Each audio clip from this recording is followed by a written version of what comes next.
esta clase.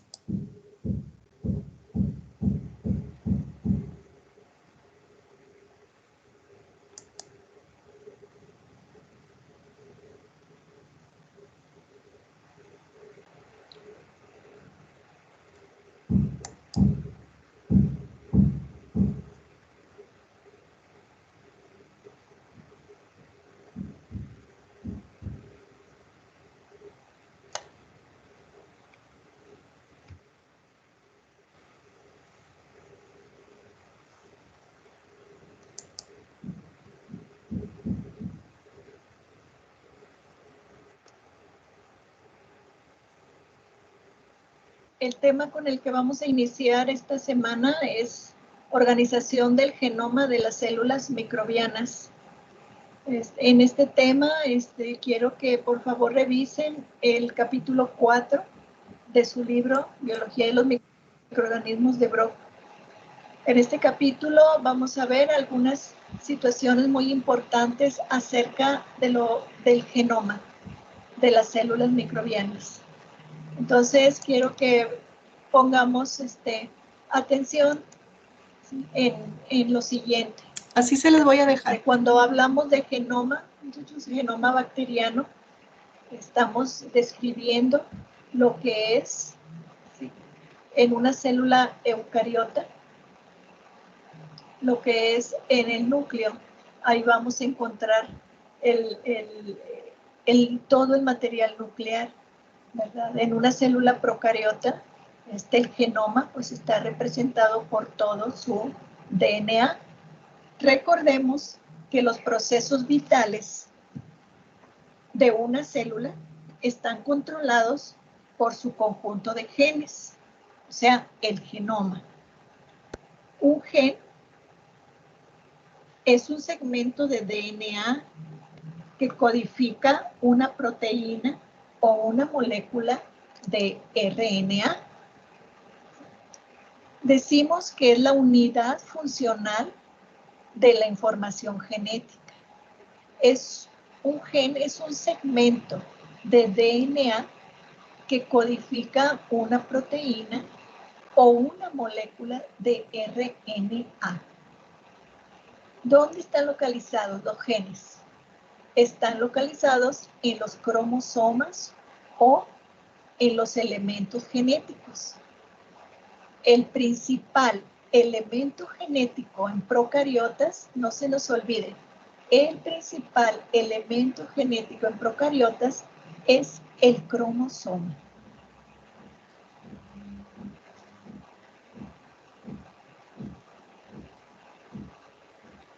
Si queremos definir genoma,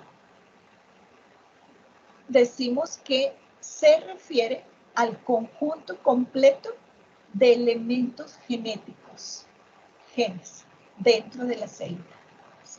Entonces, todo el conjunto de genes dentro de la célula le vamos a llamar genoma. ¿De acuerdo? Sabemos ya que la información genética está integrada en los ácidos nucleicos, ¿verdad? Y conocemos que los ácidos nucleicos son el DNA y el RNA. El ácido desoxirribonucleico o DNA contiene el patrón genético de la célula. Todo el patrón genético está ahí, en el DNA. El ácido ribonucleico, RNA, es una molécula intermediaria que convierte ese patrón del DNA en secuencias definidas de aminoácidos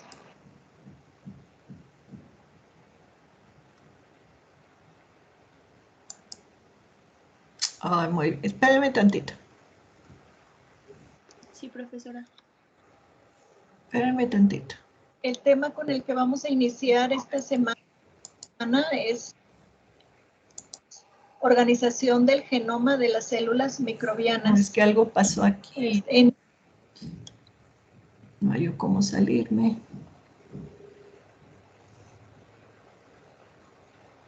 Este tema quiero que, sí, que por favor revisen el capítulo 4 No me permite de su cerrarlo. libro Biología de los... Maestra, mire, se va a los tres puntitos que le aparecen al lado de donde comienza microorganismos. el video. Es que no lo tengo. En este No lo capítulo tengo. vamos a ver algunas situaciones muy importantes acerca del genoma de las células microbianas. Punto. De genes dentro de las células, de aminoácidos en las proteínas. Entonces, esto es muy importante que sepan muy bien diferenciar, muchachos, que solo en el DNA es el que tiene el patrón genético y el RNA es una molécula intermediaria, que no se les olvide esto, es una molécula intermediaria que va a convertir esa información del DNA, la va a convertir en una secuencia definida de aminoácidos en las proteínas. Si recordamos un poquito la composición del DNA o ADN, ¿sí? Vamos nosotros a recordar, ¿verdad?, que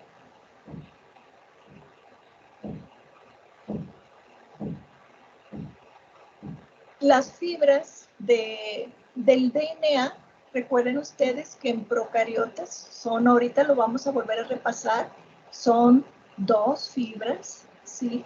Son 2 fibras de DNA, ¿verdad? Y que está compuesto de nucleótidos. Yo ahorita les voy a presentar, ¿sí?, que un nucleótido está formado, ya una vez se los había mencionado, por una base, un azúcar y un fosfato. ¿Sí?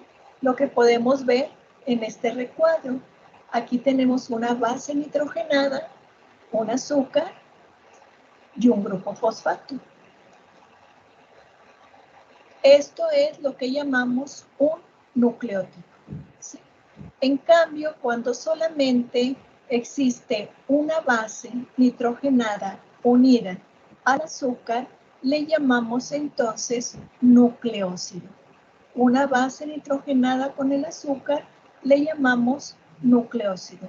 Y nucleótido es la base con el azúcar y el fosfato. Aquí podemos ver que las bases nitrogenadas, esto es como un repaso, recuerden ustedes que las bases son en el DNA, adenina, guanina, citosina y timina para el DNA. Y cuando es RNA, tenemos adenina, guanina, citosina y uracilo. ¿Sí? Recordemos esto. Y que de estas bases, la citosina y la timina en DNA se llaman bases pirimídicas y la adenina y la guanina son bases úricas. Y cuando se trata de RNA, la única diferencia es que en las bases pirimídicas dijimos que era citosina y uracilo. Entonces, aquí vamos a ver, ¿verdad?, que en la estructura del DNA es una estructura que le llamamos bicatenaria. ¿Por qué? Porque está formado de 2 cadenas. ¿Sí? Muy bien, en estas 2 cadenas, ¿sí?, vemos cómo las bases nitrogenadas deben de ser complementarias. Recuerden ustedes que la adenina es complementaria a la timina, ¿sí?, y la guanina a la citosina. Entonces, deben de ser complementarias en las 2 cadenas de DNA. Y estas bases nitrogenadas van unidas por enlaces de hidrógeno. Las podemos ver en esta imagen. ¿Sí? Aquí tenemos, ¿sí?, lo que es la guanina con su base complementaria, que es la citosina, unidas por enlaces de hidrógeno. Aquí tenemos la timina unida a la adenina por enlaces de hidrógeno. Entonces, esto es muy importante y deben de ser entonces las cadenas, ¿sí?, complementarias. Por eso son las bases las que van unidas en la parte del centro por medio de enlaces de hidrógeno. Aquí podemos observar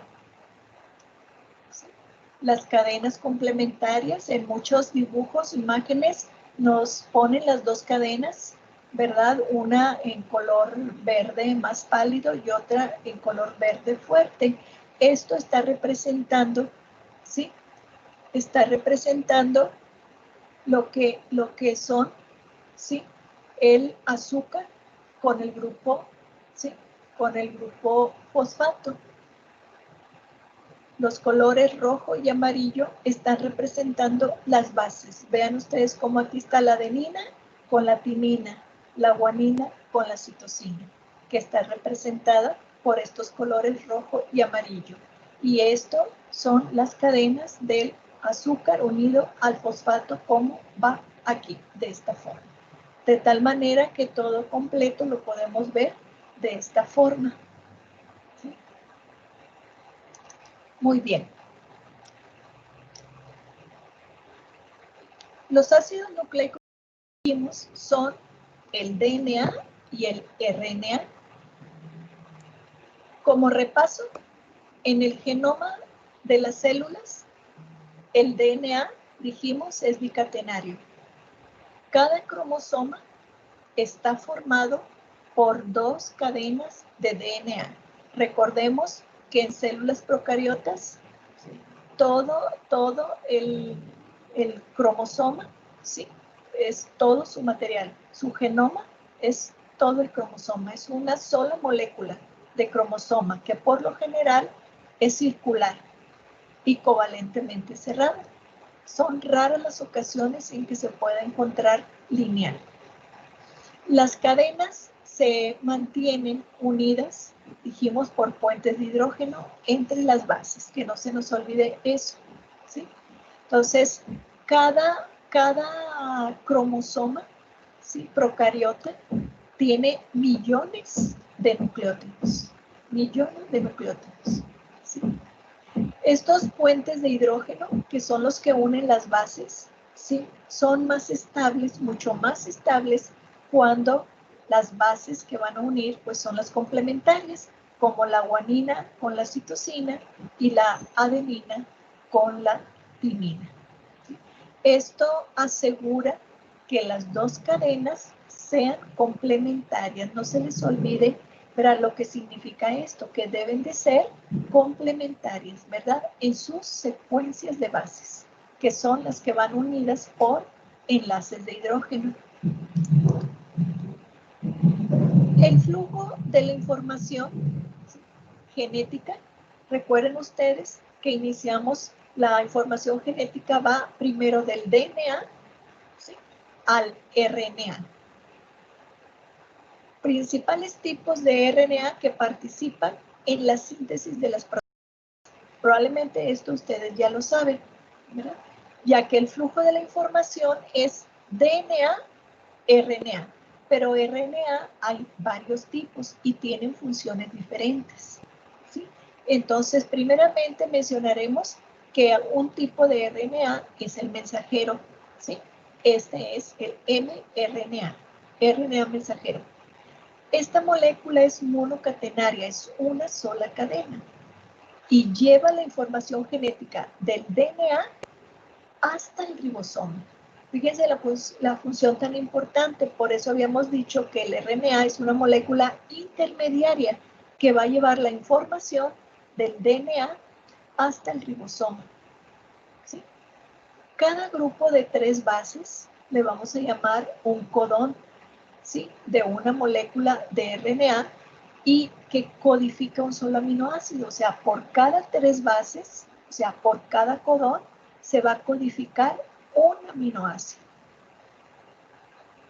El otro tipo de RNA le llamamos el RNA de transferencia, tRNA. Este es el que convierte la información genética que lleva el RNA mensajero en una secuencia definida de aminoácidos que finalmente van a formar la proteína. ¿En dónde se va a llevar a cabo esto? Pues en un ribosoma. El RNA ribosómico, ¿sí?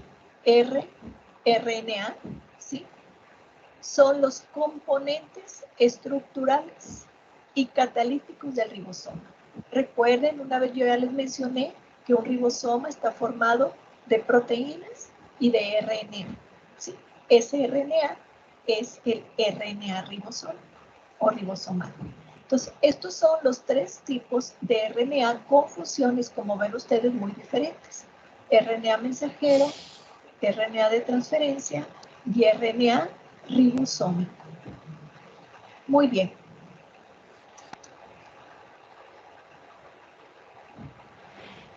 En la replicación, ¿sí? ¿Qué es lo que pasa? Primeramente, la doble hélice de DNA se duplica, o sea, produce dos copias. La lleva a cabo una enzima llamada DNA polimerasa. Después de que se replica la doble hélice de DNA, ¿sí? Va a haber una transcripción. Vean ustedes el flujo de la información genética. Primeramente la replicación del DNA, después la transcripción, que es la transferencia de esa información genética del DNA al RNA. Y la lleva a cabo una enzima llamada RNA polimerasa. Finalmente viene la traducción, que es la síntesis de una proteína usando la información genética del RNA mensajero. Este es el flujo de la información genética. Replicación del DNA, transcripción y traducción. Lo vemos aquí, lo vemos en esta diapositiva, ¿sí? La replicación cuando de las dos cadenas, ¿sí? Hay replicación y se van a convertir en 4, ¿sí? Muy bien. De aquí, de estas cadenas, sigue después de la replicación, tenemos la transcripción, pero de una sola fibra. La transcripción se lleva a cabo de una sola fibra. Entonces, pero recuerden que la transcripción ya se lleva a cabo por la molécula de RNA. Entonces, vean ustedes, ¿sí? La fibra que se va a transcribir. Aquí la tenemos. La base complementaria de la adenina en el DNA es la timina, pero como es RNA, la complementaria es uracilo. Entonces, vean que todas tienen su complementaria. Es una molécula de RNA mensajero. Lleva el mensaje, ¿sí? Que nos proporciona el DNA.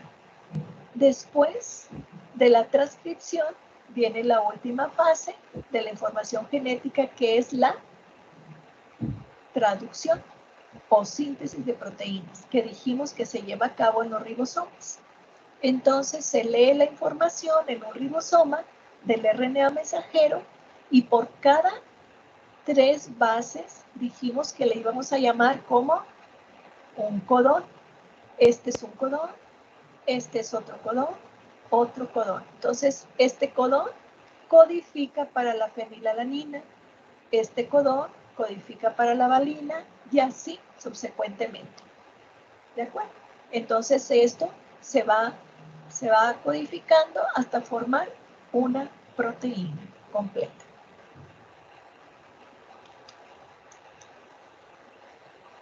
El tamaño de las moléculas se expresa en pares de bases. El tamaño de la molécula de DNA la vamos a expresar siempre en pares de bases. Y esto es nada más para que vean ustedes las unidades. ¿Cómo vamos a expresar, ¿sí?, el tamaño? Por ejemplo, 1000 pares de bases equivale a 1 kilobase de pares. Y lo expresamos así. 1 kbp, 1 kilo base de pares. Si se les hace más fácil, 1 kilo par de bases, perfecto. O 1.000.000 de pares de bases. Esto es igual a 1 megabase de pares. Y se escribe así. 1-MBP. ¿De acuerdo? Y aquí nos pone un ejemplo, por ejemplo, en Escherichia coli, su genoma, esto es lo que mide. 4.64 megabases de pares. ¿De acuerdo? Los genomas, si comparamos el genoma de Escherichia coli, esto pues es un genoma muy grande. ¿Sí? Imagínense cuántas son. Un megabase de pares es 1.000.000 de pares de bases. El genoma de E. coli tiene 4.6 megabases de pares. Es un genoma muy grande. Se dice que cómo es posible que ese genoma tan grande pueda caber en el interior de la célula de Escherichia coli. Y estudios revelan que el genoma o el cromosoma del DNA de Escherichia coli se encuentra organizado de tal manera que pueda caber todo dentro de la célula, ¿sí? Y se encuentra organizado en un superenrollamiento, así se le llama, superenrollamiento del DNA. Intervienen varias enzimas para que se lleve a cabo esto. A partir de su molécula circular y covalentemente cerrada, recordemos que es de doble cadena, es bicatenario, ¿verdad? Hay un relajamiento y actúan varias enzimas para romper una cadena y que se empiece a relajar la molécula de tal manera que se empiece a enrollar.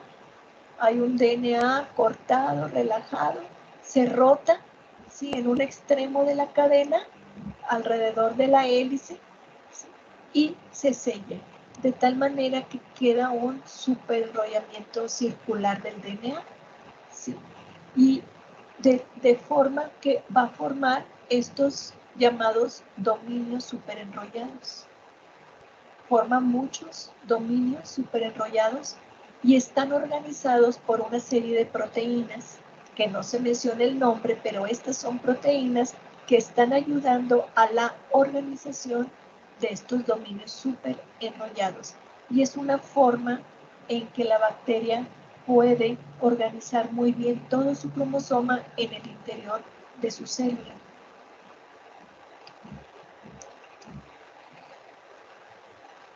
Hay otro tipo de elemento genético aparte del cromosoma, ¿sí? Hay otros elementos genéticos llamados plásmidos. Probablemente ustedes ya han escuchado hablar de los plásmidos, ¿sí? Entonces, el cromosoma bacteriano no es el único elemento genético. Hay otros elementos genéticos también. Vamos a hablar un poquito de los plásmidos, ¿sí? Que son estructuras que contienen el material genético, DNA en la mayoría de los microorganismos, pero por ejemplo, en caso de virus, pues es RNA. El cromosoma, si lo queremos definir, decimos que es el principal elemento genético en procariotas. Es el principal, pero no es el único. Como les menciono, puede haber en su interior plásmidos, y los plásmidos también son elementos genéticos. Un procariota, ya sea bacteria o arquea, tiene un solo cromosoma y es circular de DNA, como lo habíamos mencionado anteriormente. Y en ese cromosoma circular tiene todos los genes de una célula. Muy bien. En el caso de un genoma eucariota, sabemos que los genomas eucariotas pues tienen numerosos cromosomas. Recordemos el número de cromosomas en las células del humano. ¿Sí? Y aquí, por ejemplo, es el DNA el lineal. ¿Sí? Entonces varía el número de cromosomas, en las levaduras es otro número, en las células del humano son 23 pares, etc. ¿Verdad? Pero en el caso del genoma bacteriano, hablamos de un solo cromosoma. No podemos hablar de varios cromosomas. Un solo cromosoma. Y su DNA es circular. El genoma de los virus es muy diferente. En el caso de ellos pueden presentar genomas de DNA o pueden presentar genomas de RNA. Y esto controla su replicación, ellos, y también la transferencia de una célula a otra. Ellos pueden controlar y llevar a cabo por sí solos su replicación y la controlan y transferencia de una célula a otra. Sus genomas pueden ser lineales o circulares, ¿sí? Y sus ácidos nucleicos pueden ser bicatenarios o monocatenarios. Después vamos a hablar, la siguiente unidad es de virus y vamos a hablar de todas estas características, pero ya de entrada ustedes pueden ver que el genoma de los virus es diferente al genoma bacteriano. Aquí tenemos un ejemplo de este tipo de genomas. Es circular, como ustedes lo ven, y es bicatenario. Esto lo podemos encontrar en bacterias, en mitocondrias, cloroplastos y también en algunos virus. Pero vean todos los demás. Este es un cromosoma lineal de DNA. También es bicatenario, ¿sí? Y es para eucariotas y algunos virus. En las bacterias no tenemos esto. Ahora tenemos el circular de una sola cadena. DNA monocatenario y circular. Esto es para algunos virus. Y vean cómo es, ¿sí?, el cromosoma lineal y de una sola cadena. Es ADN monocatenario lineal y lo presentan algunos virus. Esos son algunos tipos de DNA. Vean ustedes cómo hay DNA, ¿sí?, monocatenario, una sola cadena y lineal. Dos cadenas, lineal. Una sola cadena, circular. Dos cadenas y circular.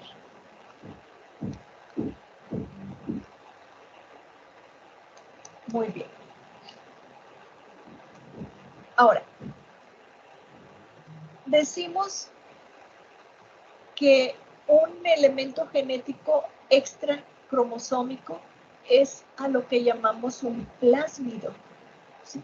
Un plásmido, yo les decía que también es un elemento genético, al igual que el cromosoma, ¿sí?, pero es un elemento genético extra cromosómico. Aquí está el cromosoma. Este sería el cromosoma bacteriano.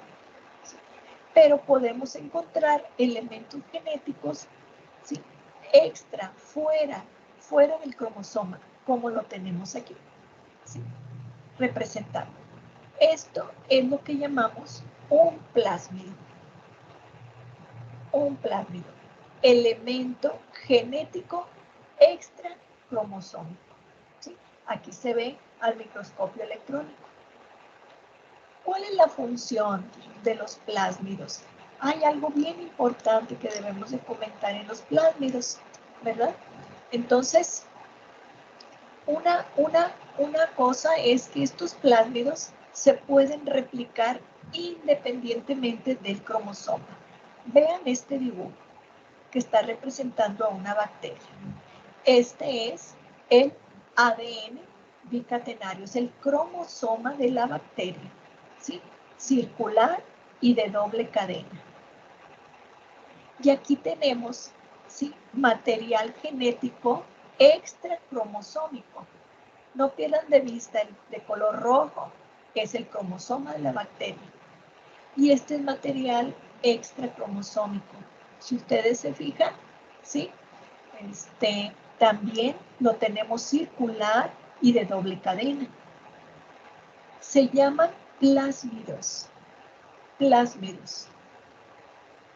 Muchos plásmidos no son capaces, en sí su nombre como plásmidos, no son capaces de integrarse al cromosoma, ¿sí? Son más pequeños que el cromosoma tiene su propio origen de replicación para replicarse por ellos mismos. Y fijarnos muy bien en esto. Le confieren a las bacterias propiedades especiales que pueden representar una ventaja con respecto a las bacterias que no lo poseen. Por ejemplo, una ventaja, ¿sí? Los plásmidos le pueden dar resistencia a antibióticos a esa bacteria. Y esta es una característica muy importante y que la presentan ya muchas bacterias. Se encuentran los plásmidos en el interior de la célula como DNA libre. Veámoslo aquí, ¿sí? La mayoría es ADN bicatenario, como se observa aquí, circular, pero hay algunas excepciones. Algunas pocas excepciones, el DNA es lineal. Y algo muy importante que sí se les debe de quedar, muchachos, es que los plásmidos no son esenciales a la célula. O sea, rara vez contienen genes que sean necesarios para el crecimiento de la célula. ¿Okay? Dan características y propiedades muy importantes a la célula, pero no son esenciales. No contienen los genes necesarios para el crecimiento de la célula. Que no se nos olvide esto. Ahora, cuando hablamos de este término, muchachos, episomas, cuando hablamos de un episoma, estamos hablando de un plásmido también, pero de un plásmido que es capaz de existir integrado o no integrado en el cromosoma de la bacteria. Entonces, vean ustedes en la bacteria, detecten el cromosoma bacteriano en color rojo, ¿sí? Y vean ustedes que está integrado un plásmido, el que están representando de forma azul. Plásmido integrado. Entonces, un episoma es un plásmido capaz de existir integrado o no integrado en el cromosoma de la bacteria. Pueden replicarse en forma autónoma, pero también pueden integrarse al cromosoma bacteriano, como se ve aquí, y duplicarse junto con el resto del genoma bacteriano. Un mismo elemento genético puede existir como plásmido en una bacteria o como episoma en otro. Puede estar fuera del cromosoma de la bacteria o puede estar integrado en él.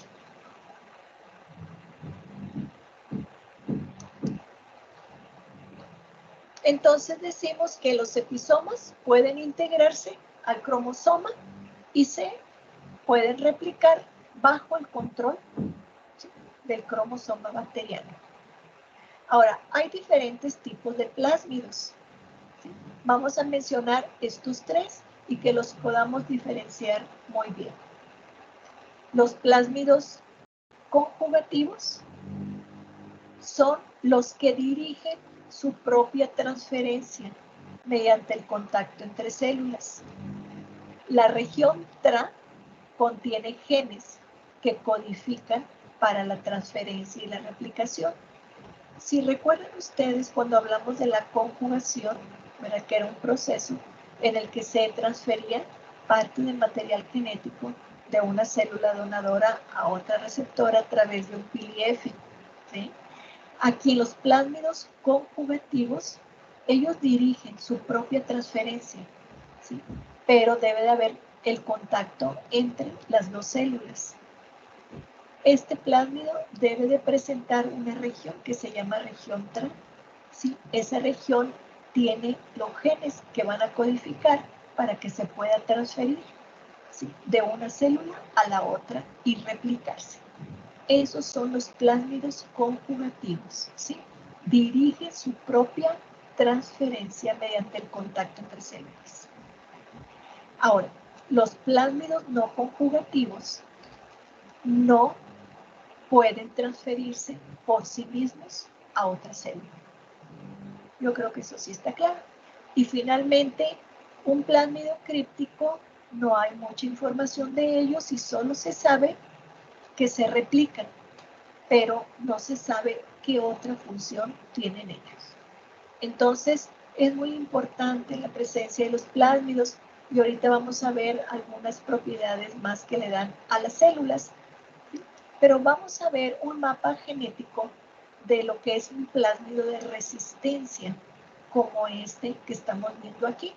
Le llaman a esto el mapa genético de un plásmido de resistencia y le llaman R100. Es muy conocido, siempre lo ponen de ejemplo, este plásmido. Acuérdense, es de doble cadena, es bicatenario, DNA. Sí, aquí lo tenemos, es un plásmido y le llaman plásmido de resistencia R100. Sí. ¿Y por qué plásmido de resistencia R100? ¿Sí? Este plásmido tiene la característica, ¿sí?, de dar resistencia a varios antibióticos o a otros inhibidores de crecimiento. ¿Sí? Un solo plásmido como este puede codificar varios genes de resistencia. Aquí podemos ver que hay una parte del plásmido, los genes que se encuentran aquí son los que codifican para la resistencia a mercurio. Hay otros genes en el plásmido que codifican para las sulfas, para streptomicina, ¿sí?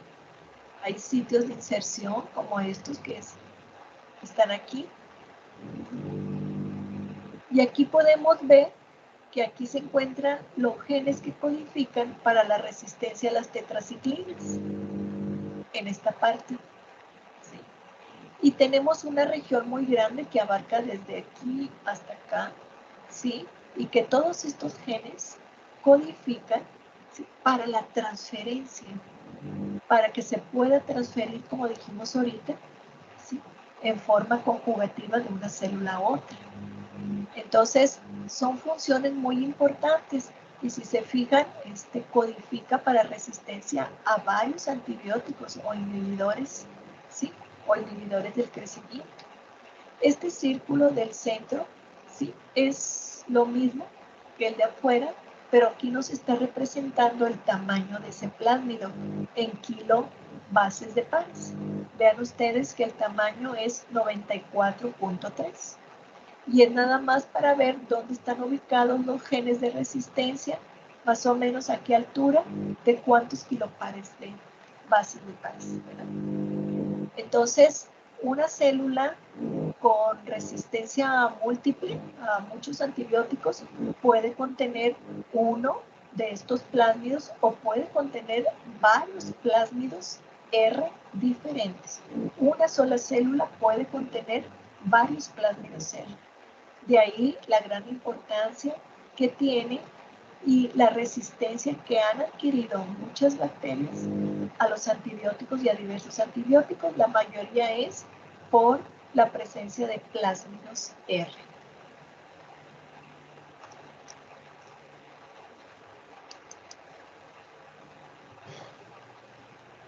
Hay características en las bacterias muy importantes dadas por los plásmidos. Por ejemplo, Salmonella, Staphylococcus aureus presentan una gran resistencia antibiótica, ¿sí? Ahora, con frecuencia, los plásmidos codifican dos de las principales características, ¿sí?, de la capacidad de una bacteria para causar enfermedad, o sea, características de virulencia. ¿Sí? Una bacteria, ¿sí?, para tener la capacidad de causar una enfermedad, debe de presentar varias características importantes que le permitan colonizar a sus hospedadores y establecerse una infección. Entonces, dentro de esto, La habilidad del patógeno para unirse y colonizar al hospedador, ¿verdad?, está dado por la presencia de plásmidos también. Porque, como les menciono aquí, con mucha frecuencia los plásmidos codifican estas características de virulencia. Una, la habilidad del patógeno para que se pueda unir y colonizar al hospedador.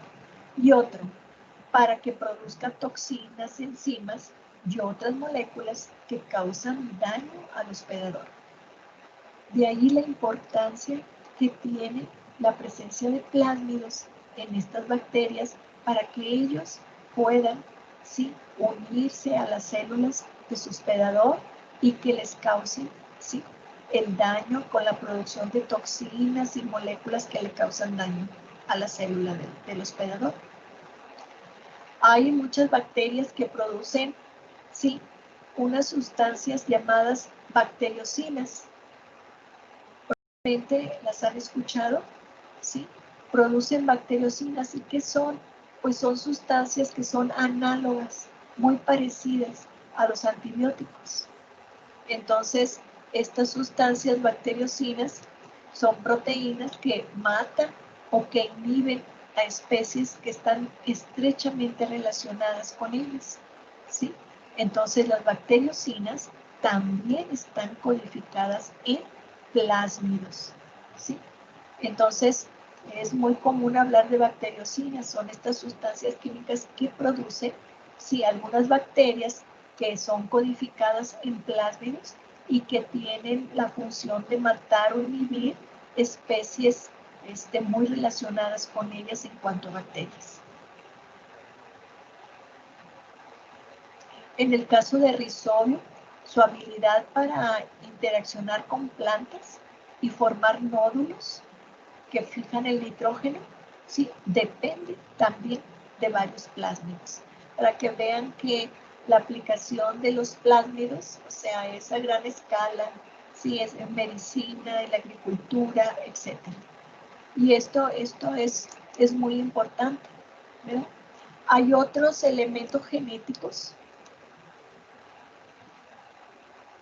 Por ejemplo, aparte del cromosoma, se pueden encontrar otros elementos genéticos con funciones muy importantes en el funcionamiento de los genes procariotas y eucariotas. Otro elemento genético son, por ejemplo, los genomas de virus. Los plásmidos, como acabamos de mencionar, y los genomas de orgánulos, ¿sí? Pero lo que les quiero mencionar es este otro elemento genético, para que vean que no nada más el cromosoma bacteriano es el único elemento genético, ¿verdad? Ya hablamos también de los plásmidos, y ya nada más les quiero mencionar para que al menos ubiquen para qué es un elemento transponible. Son segmentos de DNA que se mueven de un sitio de la molécula a otro, ya sea en la misma molécula o en una molécula diferente de DNA. No existen como moléculas independientes de DNA. Ese es un elemento transponible.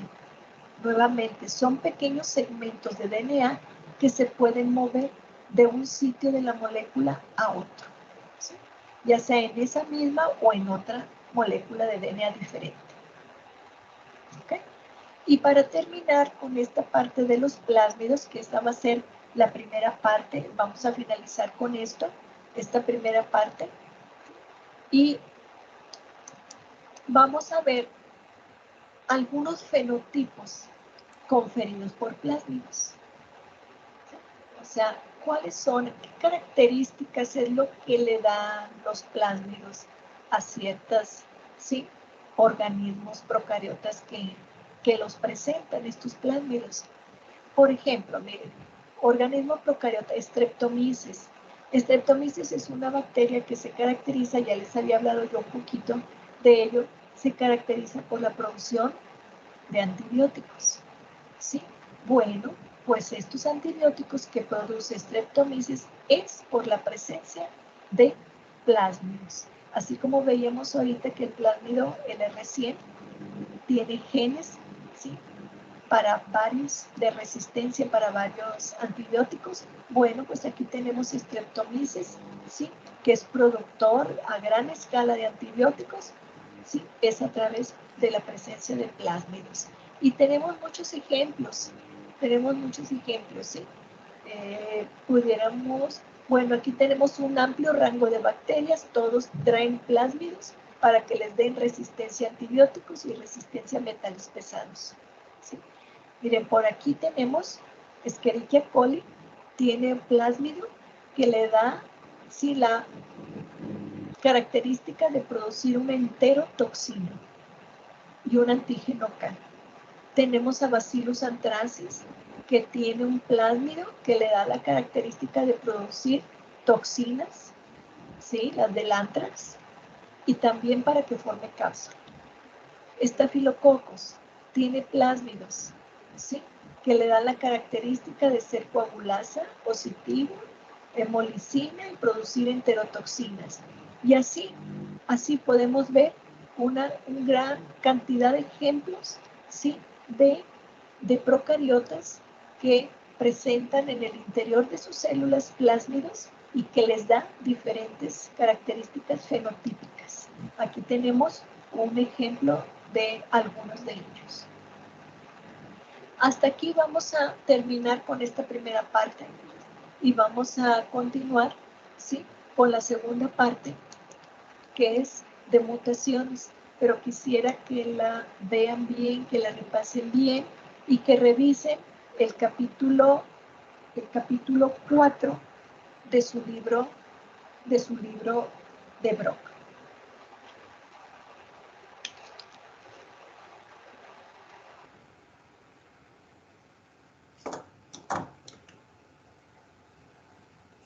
Bien, muchachos, la parte de mutaciones viene en el